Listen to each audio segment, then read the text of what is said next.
ayuhan nabiyyu, wahai nabi.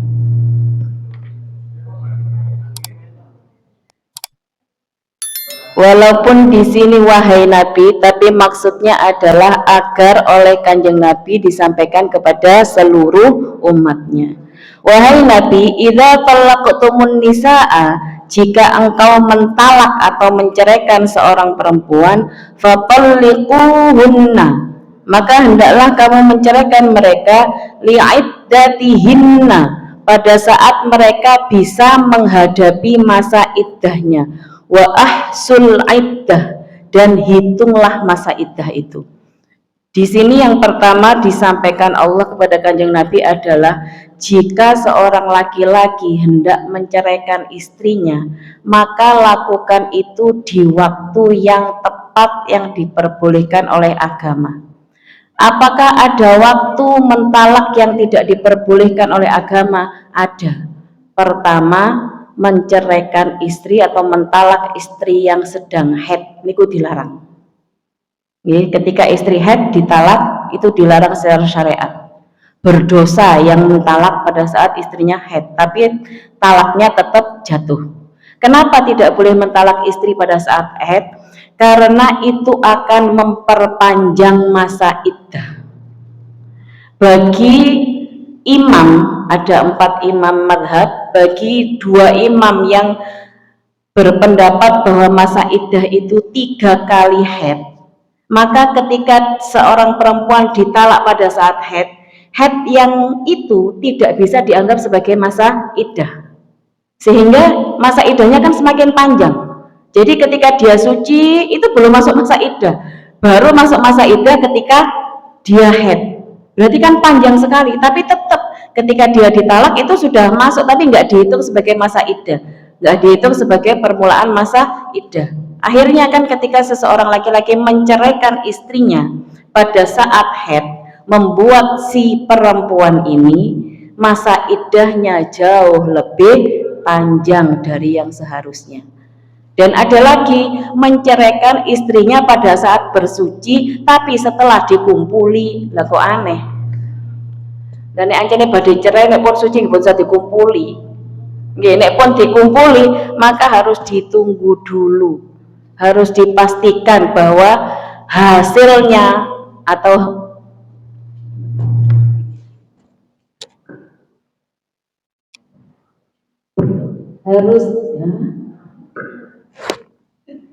harus dipastikan dulu hasil dari perkumpulan itu membuahkan hasil atau membuahkan di rahim istri. Mungkin ya. Jadi itu adalah waktu-waktu di mana dilarang untuk menceraikan seorang istri. Wa ahsul iddah, dan hitunglah masa iddah. Kenapa kita diminta untuk menghitung masa iddah? Karena manusia itu kadang-kadang labil, ya. Sudah menceraikan istrinya 2 hari terus kehilangan. Sudah menceraikan istrinya, ternyata hari kedua atau seminggu merasa kehilangan. Baru kan sesuatu itu berharga setelah kehilangan, setelah nggak ada, baru kangen. Biasanya aku nek isuk dimasakno, biasanya kelambu itu disiapno, kan ngoten nggih. Akhirnya ketika pada masa iddah masih ada kemungkinan untuk rujuk, kemungkinan untuk kembali. Tapi kalau masa iddah sudah selesai, maka rujuk sudah tidak bisa lagi. Bisanya harus dengan akad nikah yang baru. Kalau rujuk nggak perlu akad nikah yang baru ketika itu dalam masa iddah. Jadi memang menceraikan seorang perempuan harus lihat waktunya. Ceraikanlah pada saat tidak haid, dalam kondisi suci tapi belum dikumpuli. Dan hitunglah masa iddahnya. Kalau masa iddah itu sudah hampir habis, maka keputusan ada di tangan suami, mau menceraikan atau mau rujuk. Selama masih ada masa iddah, rujuk masih bisa dilakukan. Wattaqullaha rabbakum, dan takutlah kepada Allah Tuhan kamu semua.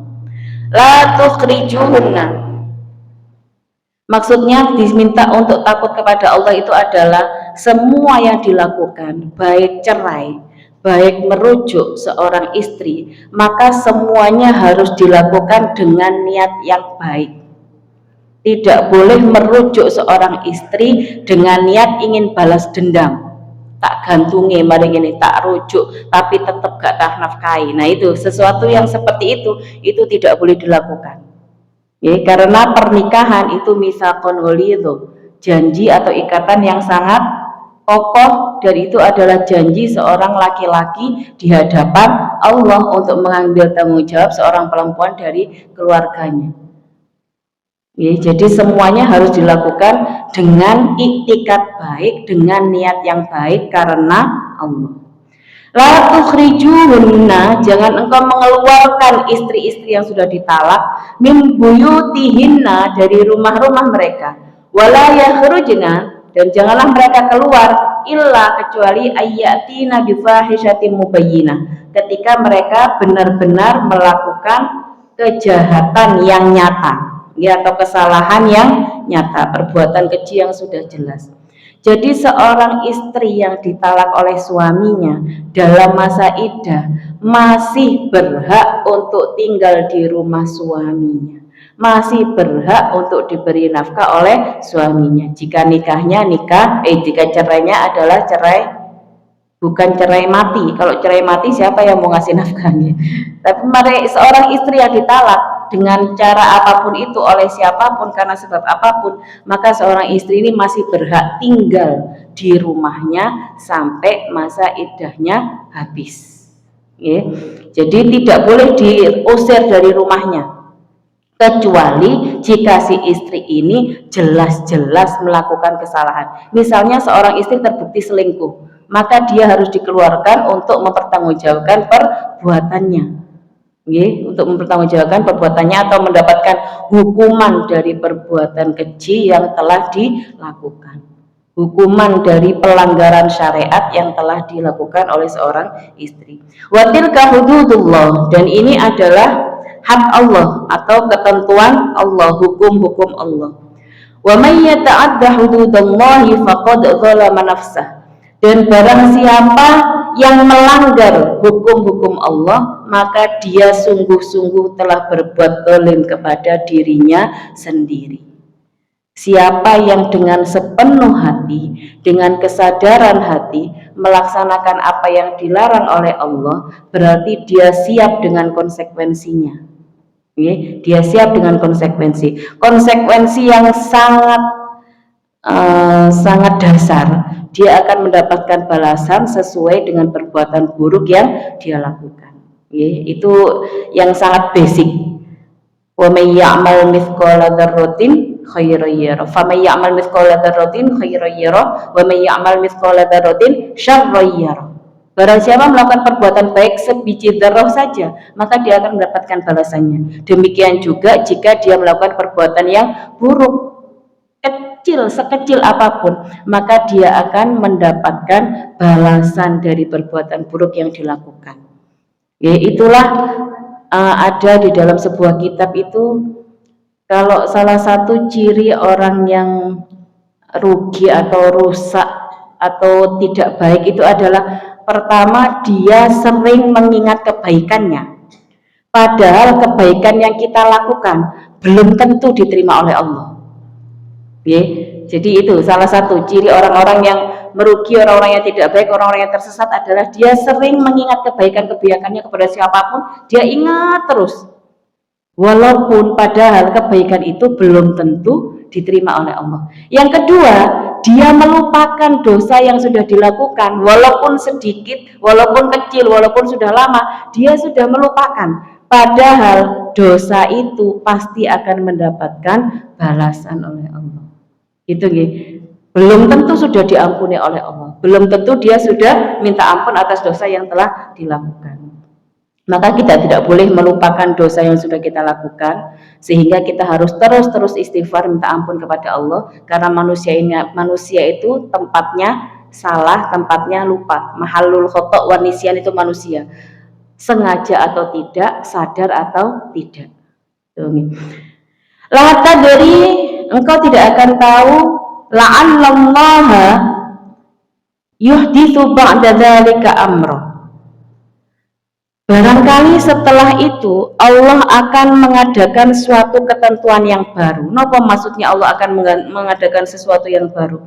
Bisa jadi ketika nantinya setelah perceraian itu, maka Allah bisa mengubah hati masing-masing, kemudian rujuk, kemudian baik-baik saja, dua-duanya menjadi lebih baik. Jadi perceraian itu bukan akhir dari segalanya. Bisa jadi setelah perceraian, walaupun asalnya seorang suami sudah yakin 100% akan menceraikan istrinya sehingga terucap kata talak. Tapi bisa jadi itu berubah setelah 2 bulan atau sebulan. 2 bulan itu kan belum habis masa iddah. Setelah 2 bulan suami terus mempunyai perasaan yang berbeda kepada istrinya sehingga ingin untuk kembali, maka itulah yang bisa dilakukan jika masa iddahnya masih ada. Masih ada kesempatan. Itu jika perceraian yang pertama dan yang kedua. Jika sudah cerai yang ketiga, maka sudah tidak ada lagi rujuk.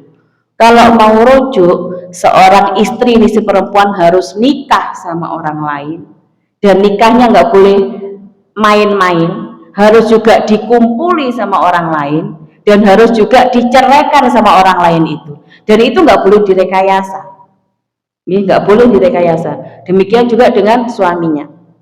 Makanya pernah ada cerita seseorang ingin kembali rujuk dengan istrinya yang sudah ditalak 3, akhirnya dia minta seseorang untuk nikahi. Ternyata habis nikahi, seseorang ini udah nggak mau menceraikan lagi istrinya, karena sudah kadung senang, sudah sama istrinya, sudah istri sah. Maka ketika disuruh menceraikan, dia tidak mau. Jadi tidak bisa hal seperti itu dipaksa-paksa terus direncanakan, itu justru tidak boleh. Jadi benar-benar harus pure secara normal, si istri ketemu lagi dengan orang lain, menikah, dikumpuli, cerai, baru kemudian berapa puluh tahun lagi ketemu, aku wis nikah, wis cerai lagi. Nah itu boleh untuk rujuk kalau sudah talak yang ketiga. Kalau yang pertama, yang kedua, maka dalam masa iddah boleh dilakukan rujuk. Fa idza balagna ajalahunna, maka jika sudah sampai masanya, masa mendekati akhir iddah, fa'amsikuhunna bima'ruf, maka rujuklah seorang perempuan itu dengan baik, aw fariquhunna bima'ruf, atau ceraikanlah dengan baik, dengan cara yang baik, tidak cerai yang terus tukaran, ngelek-ngelek saling ngelek-ngelek di luar. Sudah baik-baik saja, menikah baik-baik, cerai pun baik-baik. Jadi selama masa iddah, salah satu kuru, ada yang bilang 3 kali suci, ada yang berpendapat 3 kali haid, itu masa dimana menunggu, dua-duanya menunggu, si istri menunggu, suami pun menunggu. Setelah sudah hampir habis, seorang laki-laki harus menetapkan pilihannya, tetap menceraikan atau merujuk istrinya kembali.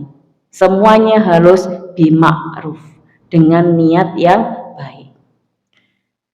Wa ashhidu, dan hendaklah mempersaksikan zawai adlin minkum, 2 orang yang adil di antara kamu. Wa aqimus syahadata lillah, dan tegakkanlah kesaksian itu karena Allah. Jadi kalau rujuk, kalau belum sampai ke pengadilan agama, cerai itu kan rujuk juga nggak usah sampai ke pengadilan agama, tapi perlu ada 2 saksi untuk menguatkan bahwa suami istri telah rujuk. Jangan sampai cerai itu dijadikan mainan. Jangan sampai karena seseorang tidak tahu sehingga tidak paham bahwa cerai itu ada aturannya. Kalau sudah 3 kali maka tidak boleh rujuk lagi. Karena banyak di antara masyarakat itu yang belum paham. Sehingga kalau suaminya ada duitnya dia mau rujuk. Kalau suaminya lagi nggak punya duit dia cerai. Yang seperti itu adakah? Ada, Bu, terjadi di orang awam, di kalangan awam, di masyarakat kita yang belum tahu, itu banyak terjadi. Jadi kalau suaminya lagi nggak punya duit, nggak mau, terucap kata cerai gitu. Tapi ketika suaminya sudah punya duit, dia mau lagi kumpul lagi, padahal sudah pisah berbulan-bulan. Ketika suaminya terus datang bawa duit, kumpul lagi. Hal seperti ini harus kita pahami karena ini adalah aturan syariat yang bukan sesuatu yang dianjurkan untuk dilakukan. Buatan ini hududullah, ini hukumnya Gusti Allah. Kalau tidak boleh ya tidak boleh, berdosa jika kita lakukan, gitu nggih. Beda dengan yang hukumnya sunnah atau hanya anjuran saja. Dzalikum yu'adzu bihi man kana yu'minu billahi wal yaumil akhir. Dzalikum, hal ini, yu'adzu bihi, diajarkan atau diberikan pengajaran, man kana yu'minu billahi wal yaumil akhir, kepada orang yang iman kepada Allah atau percaya kepada Allah dan hari akhir. Jika orang beriman, jadi Islam belum tentu iman. Kalau orang baca syahadat itu sudah pasti dia Islam, tapi belum tentu iman. Karena untuk menjadi iman bukan hanya terucap pada mulut, bukan hanya rentekan dalam hati, tapi juga harus diwujudkan dalam perbuatan. Perbuatannya memang mencerminkan orang yang ingat atau percaya ada Allah, percaya ada malaikat, percaya ada hari akhir, sehingga semua yang dilakukan adalah sesuai dengan aturannya syariat, karena dia takut sama Allah, karena dia tahu Allah mengetahui semua apa yang kita lakukan, sehingga semua perbuatannya terkontrol sesuai dengan aturannya Gusti Allah. Itu orang yang iman ya. Dan barang siapa orang yang beriman kepada Allah dan hari akhir, maka dia benar-benar akan hati-hati dengan apa yang dia lakukan. Dia tidak akan dengan sadar melakukan apa yang dilarang oleh Allah. Makanya ada sebuah hadis yang bunyinya, man kana yu'minu billahi wal yaumil akhir falyaqul khairan aw liyasmut. Barang siapa yang percaya atau iman dengan Allah dan hari akhir, maka hendaklah dia berbicara yang baik, atau kalau lagi tidak bisa, liyasmut, diam saja. Itu yang sebenarnya dasar banget, sesuatu yang remeh, kata-kata yang remeh. Jika orang beriman, maka dia tidak akan berkata buruk, dia mending diem daripada dia harus berkata buruk, apalagi untuk hal-hal yang lain, untuk larangan-larangan Allah yang lain gitu. Itu kalau orang beriman, maka itu yang akan dilakukan. Wa may yattaqillaha, dan barang siapa yang bertakwa kepada Allah, yaj'al lahu makhraja, Allah akan berikan baginya, Allah akan jadikan untuknya jalan keluar. Manusia hidup di dunia itu semuanya punya cobaannya masing-masing. Ada yang dicoba dengan pasangannya, ada yang dicoba dengan anaknya, ada yang dicoba dengan tetangganya, ada yang dicoba dengan dirinya, penyakit, sakit-sakitan, itu cobaannya masing-masing. Intinya semuanya punya cobaannya sendiri-sendiri. Walaupun kita sering melihat rumput tetangga itu lebih hijau, seakan-akan tetangganya kok enak terus ya uripe. Tidak, sesuatu yang tampak di muka belum tentu itu yang terjadi sebenarnya. Jadi semua makhluk hidup, semua manusia pasti punya masalah dalam hidupnya. Dan kita sebagai manusia belum tentu bisa menyelesaikan semua masalah itu sendiri. Tapi itu tidak membuat kita boleh stres, boleh sumpek, boleh putus asa. Kenapa? Karena kita punya Allah. Dan Allah sudah menyampaikan di sini, barang siapa takwa kepadaku, maka aku akan berikan solusi dari semua masalahnya. Aku akan tunjukkan jalan keluar dari semua masalahnya. Tidak ada masalah yang tidak ada jalan keluarnya, pasti ada. Tapi itu jika kita yakin kepada Allah, nggak sumpek duluan. Kita punya Allah, sama dengan ketika jenengan punya orang dalam, pastikan pede untuk berjalan. Nah, kita ini punya Gusti Allah yang backup, punya backup untuk kita hidup di dunia ini. Gusti Allah ini sudah menjamin semua kebutuhan kita. Ibu, wa ma min dabbatin fil ardi illa 'alallahi rizquha. Jadi Gusti Allah itu sudah menyampaikan dalam Al-Qur'an bahwa semua makhluk hidup sudah saya jamin rezekinya. Maka seharusnya manusia tidak boleh sumpah, dalam menjalani hidupnya. Karena apa? Karena sudah Allah yang ngatur semuanya. Kalau kadang-kadang kita diberikan cobaan, ya memang itu cara Allah untuk mengetahui seberapa iman kita kepada Allah. Cara Allah juga untuk meningkatkan derajat kita di mata Allah. Gimana kalau jenengan mau naik kelas ada ujian apa betul? Kalau seandainya tidak pernah mendapatkan ujian sepanjang hidupnya, jenengan kan bingung, sekarang saya ada di kelas berapa? Gitu. Saya ini kumpulannya siapa? Kan bingung. Jadi memang semua manusia itu pasti akan diberikan cobaan dalam hidupnya, dan Allah akan memberikan jalan keluar jika memang manusia itu bergantungnya kepada Allah. Takwa niku napa sih? Melaksanakan semua perintahnya dan menjauhi semua larangannya. Itu adalah apa namanya itu? Barometer kemuliaan seseorang. Inna akramakum indallahi atqakum. Orang yang paling mulia di antara kamu adalah orang yang bertakwa. Kalau kita sudah takwa, benar-benar melakukan semua perintah Allah dengan semaksimal yang kita miliki, semaksimal kemampuan yang kita miliki, dan kita berusaha menjauhi, maka kita sudah akan menjalankan semuanya itu lillah, untuk Allah, karena kita takut sama Allah kita jauhi, karena kita pengen dekat sama Allah, karena kita ingin merasakan surganya Allah. Dan orang yang mendapatkan surganya Allah itu hanya bisa didapatkan karena apa? Rahmatnya Allah. Maka yang kita harapkan adalah kasih sayang Allah. Kalau kita mengharapkan kasih sayang seseorang, maka kita harus PDKT. Bagaimana cara kita pendekatan kepada Allah? Lakukan semua perintahnya. Ini Gusti Allah, ini bukan siapa-siapa, karena Al-Quran ini Allah semuanya yang menyampaikan. Wa may yattaqillaha yaj'al lahu makhraja. Barang siapa bertakwa kepada Allah, maka Allah akan berikan jalan keluar dari semua masalahnya. Wa yarzuqhu min haitsu la yahtasib. Dan Allah akan memberikan dia rezeki dari jalan yang tidak disangka-sangka. Ya, mungkin jenengan sering mendengarkan ayat ini, tapi itu ada di surat ini. Sekarang jenengan tahu sendiri di Qur'annya bahwa Allah berjanji akan memberikan rezeki dari arah manapun yang tidak kita sangka ketika kita takwa kepada Allah.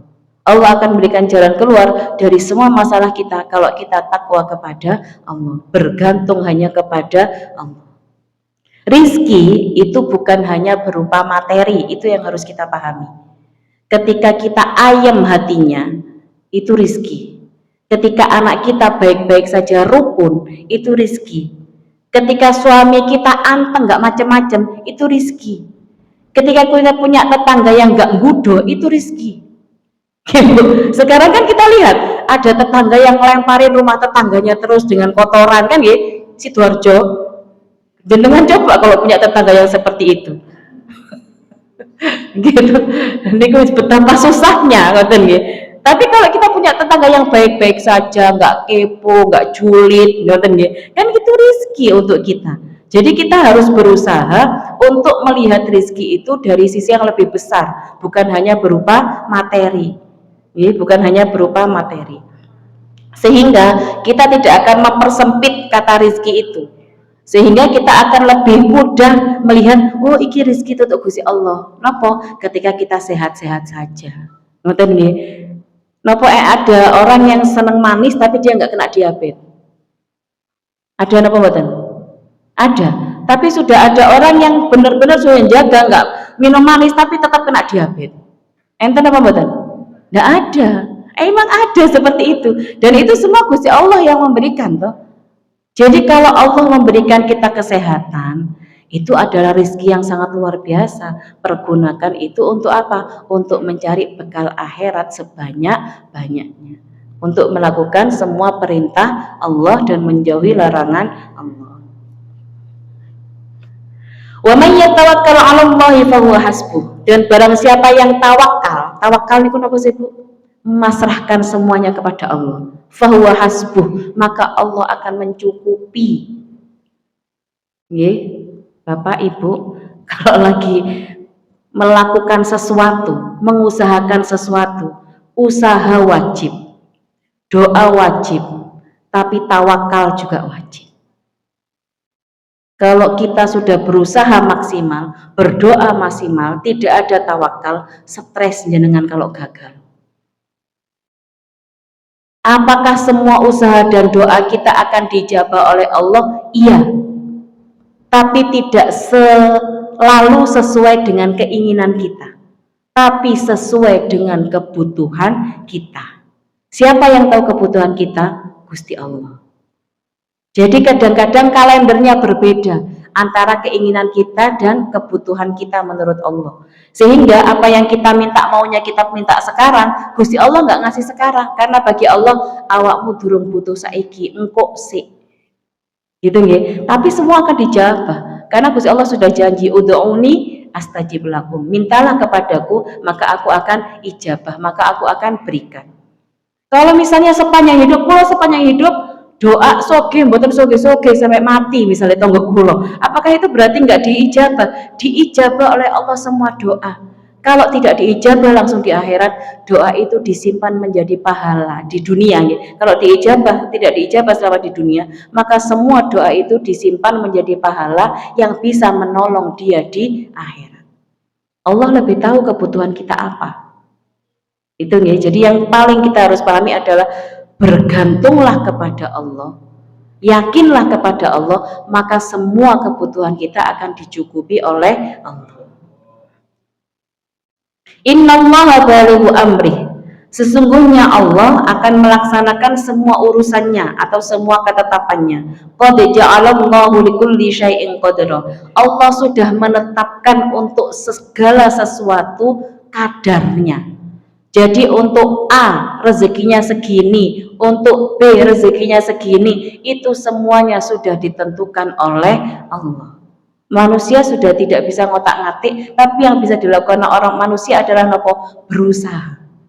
Apakah bisa manusia merubah takdir Allah jika berusaha? Ada beberapa yang bisa dirubah, ada beberapa yang tidak. Ada sesuatu yang bisa dirubah oleh manusia ketika dia berusaha. Karena Allah memang sudah menyampaikan seperti itu. Innallaha la yughayyiru ma biqaumin hatta yughayyiru ma bi anfusihim. Sesungguhnya Allah tidak akan merubah nasib suatu kaum sehingga kaum itu merubah nasibnya sendiri. Jadi usaha manusia menempati tempat yang sangat besar di sisi Allah untuk memutuskan sesuatu bagi seorang manusia. Walaupun ada takdir yang sudah tidak bisa dirubah sama sekali walaupun dengan usaha.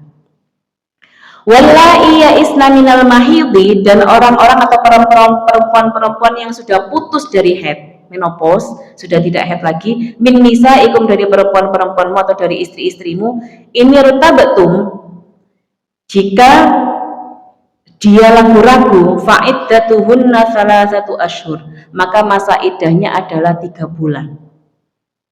Kan ragu-ragu kalau sudah nggak haid, kapan sucinya, kapan haidnya. Jadi hitungannya diambil 3 bulan. Wallahi lam yahid, demikian juga perempuan-perempuan yang belum haid. Belum haid tapi nikah nopo enten. Kalau anak belum haid nikah terus diceraikan, maka iddahnya 3 bulan. Sama dengan perempuan-perempuan yang sudah menopause, ketika diceraikan masa iddahnya 3 bulan. Wa ulatul ahmali ajaluhunna ayyadhna hamlahun, dan perempuan-perempuan yang sedang hamil maka masa iddahnya adalah sampai dia melahirkan. Itulah kenapa Bu, tidak boleh menceraikan seorang istri ketika masa suci setelah digauli. Bayangkan ketika terus ternyata dia hamil, berapa lama masa iddahnya? 9 bulan. Gini apa mboten? Repot napa mboten Bu 9 bulan iddah? Repot sekali. 3 bulan aja kita repot. Masa iddahnya perempuan yang diceraikan oleh suami itu 3 quru. Ada yang bilang salah satu quru itu 3 kali suci, ada yang bilang 3 kali haid. Untuk yang menopause 3 bulan. Untuk yang ditinggal mati suaminya, maka masa iddahnya adalah 4 bulan 10 hari. Bagi yang hamil, masa iddahnya adalah sampai dia melahirkan. Dan apa yang tidak boleh dilakukan perempuan pada masa iddah? Yang utama adalah nikah lagi. Perempuan yang sedang dalam masa iddah nggak boleh menerima pinangan, menerima lamaran sampai nikah, hukumnya sama sekali tidak boleh. Kalau tidak boleh keluar rumah, itu kondisional. Karena sekarang tidak ada satupun perusahaan yang memberikan masa cuti iddah. Jadi nggak ada. Kalau selama 3 bulan buatan masuk kerja, pas masuk sudah nggak ada tempat, sudah digantikan oleh orang lain. Jadi kalau memang ada kebutuhan mendesak untuk bekerja, maka itu diperbolehkan, tapi harus dengan menjaga penampilan.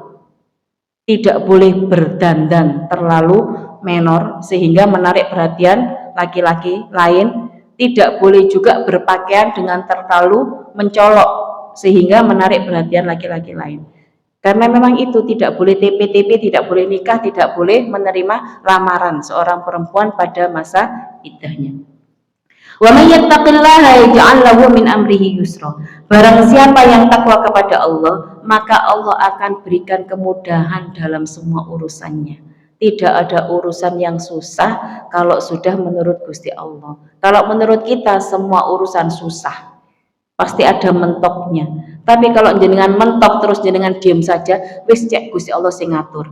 Apakah selesai urusan itu? Selesai nggak? Kalau kita udah mentok, wis jano cek Gusti Allah sing ngatur. Selesai mboten urusan itu? Selesai loh Bu. Nggih, selesai. Justru kalau kita sumpok sendiri mikir, malah terus gak mari-mari. Ya, karena kadang-kadang kita terlalu idealis dengan kemauan kita sendiri. Tapi kalau kita terus wis ya Gusti Allah sing ngatur, maka itu berjalan sesuai dengan aturannya Allah. Dunia tetap berputar walaupun jenengan sumpek. Anak-anak tetap sekolah walaupun jenengan lagi sumpek di rumah.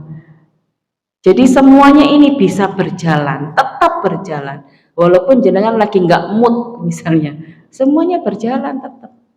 Jadi memang kita harus yakini bahwa ada Allah di balik semua yang terjadi dalam kehidupan kita. Ada Allah yang maha kuasa memberikan semua apa yang kita butuhkan. Itu yang harus kita benar-benar yakini. Karena yakin itu memberikan porsi yang sangat besar. Ketika dulu Ustadz Yusuf Mansur booming gitu, kalau pahalanya sedekah itu kan dikali lipatkan 700 kali lipat. Kalau jenengan sedekah 1 juta maka akan mendapatkan 700 juta. Apakah ada yang dapat? Bisa jadi ada memang. Ya, bisa jadi ada memang.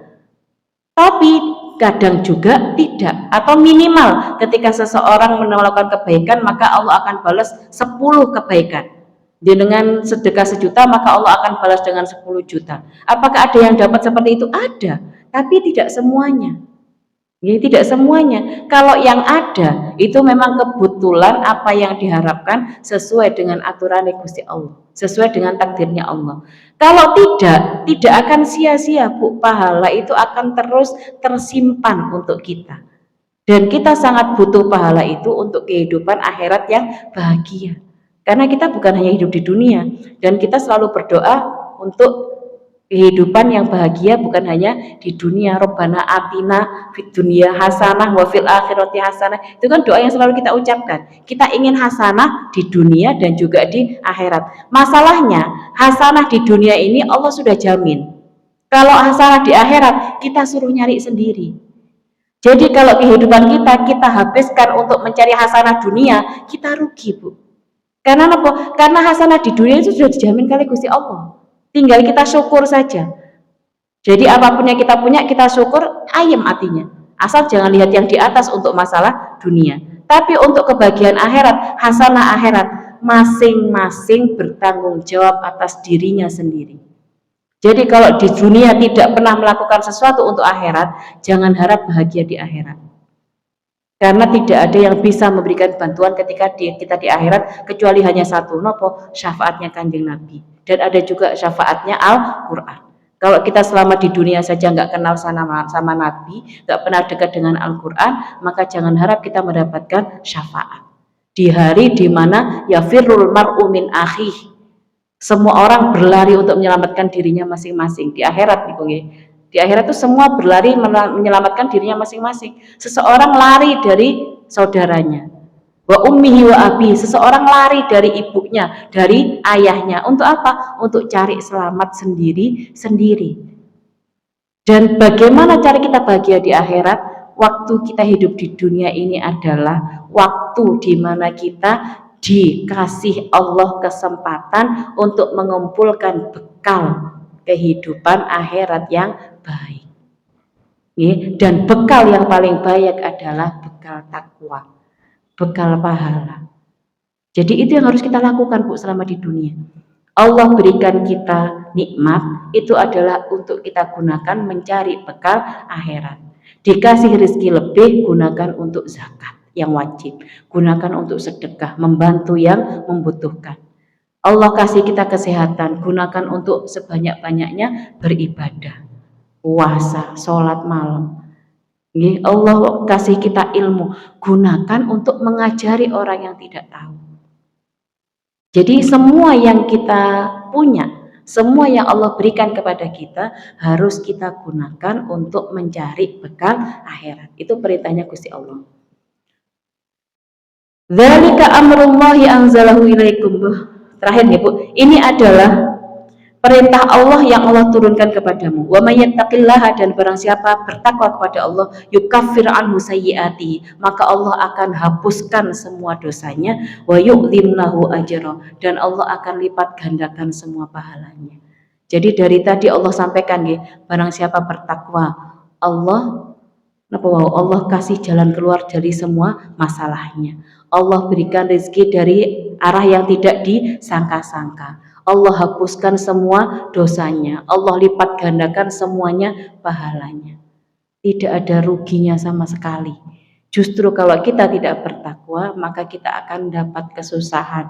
Bukan hanya di dunia, tapi juga di akhirat. Kok bisa susah akhirat? Bisa jadi karena manusia itu punya sifat susah untuk puas. Ketika seseorang susah untuk puas, punya materi sebanyak apapun tidak akan cukup, tidak akan nyaman, tidak akan cukup. Jadi memang takwa itu satu-satunya kunci kalau ingin bahagia dunia akhirat. Mudah-mudahan kita semua senantiasa berada dalam bimbingan dan lindungan Allah Subhanahu wa taala. Dimudahkan Allah dalam melaksanakan semua perintahnya dan menjauhi larangannya. Al-Hadini wa al-Qur'an Salih Al-Fatihah. A'udzu billahi minasyaitonir rajim. Bismillahirrahmanirrahim. Alhamdulillahirabbil alamin arrahmanir rahim maliki yaumiddin. Iyyaka na'budu wa iyyaka nasta'in. Ihdinas siratal mustaqim. Siratal ladzina an'amta 'alaihim ghairil maghdubi 'alaihim waladdallin. أعوذ بالله من الشيطان الرجيم بسم الله الرحمن الرحيم الحمد لله رب العالمين نستغفر الله العظيم نستغفر الله العظيم نستغفر الله العظيم حمد الشاكرين حمد الناعمين حمدا يوافي نعمه ويكافي مزيده اللهم صل على سيدنا محمد وعلى آل سيدنا محمد الفاتح لما أغلق والخاتم لما سبق ناصر الحق بالحق والهادي إلى صراطك المستقيم وعلى آله وصحبه حق قدره ومقداره العظيم اللهم لك الحمد وإليك المشتكى وأنت المستعان ولا حول ولا قوة إلا بالله العلي العظيم ونستعينك على فساد فينا ونسألك صلاح أمرنا كله ربي زدنا علما وارزقنا فهما ربي اشرح لنا صدورنا ويسر لنا أمورنا واحلل عقدة من لساننا يفقه أقوالنا ربنا اغفر لنا ولوالدينا وارحمهم كما ربونا صغارا ولجميع المسلمين والمسلمات والمؤمنين والمؤمنات الأحياء منهم والأموات وتابع بيننا وبينهم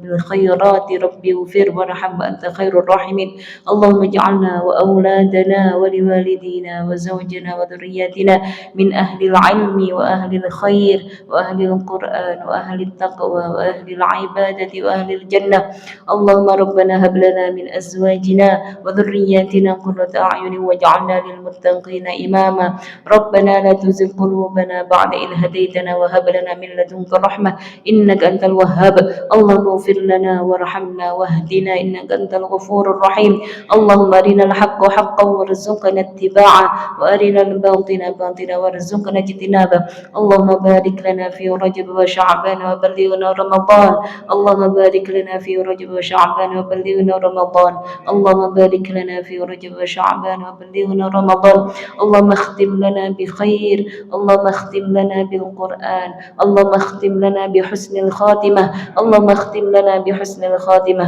اللهم اختم لنا بحسن الخاتمة، اللهم اجعلنا شكورا واجعلنا صبورا واجعلنا في عين صغيرة وفي أعين الناس كبيرا. ربنا آتنا في الدنيا حسنة وفي الآخرة حسنة وقنا عذاب النار وادخلنا الجنة مع الأبرار يا عزيز يا غفر يا رب العالمين. وصلى الله على سيدنا محمد وعلى آله وصحبه وسلم والحمد لله رب العالمين. بسر الفاتحة.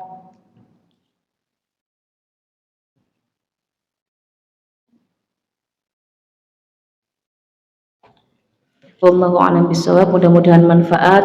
Mohon maaf apabila ada kata-kata yang kurang berkenan. Assalamualaikum warahmatullahi wabarakatuh.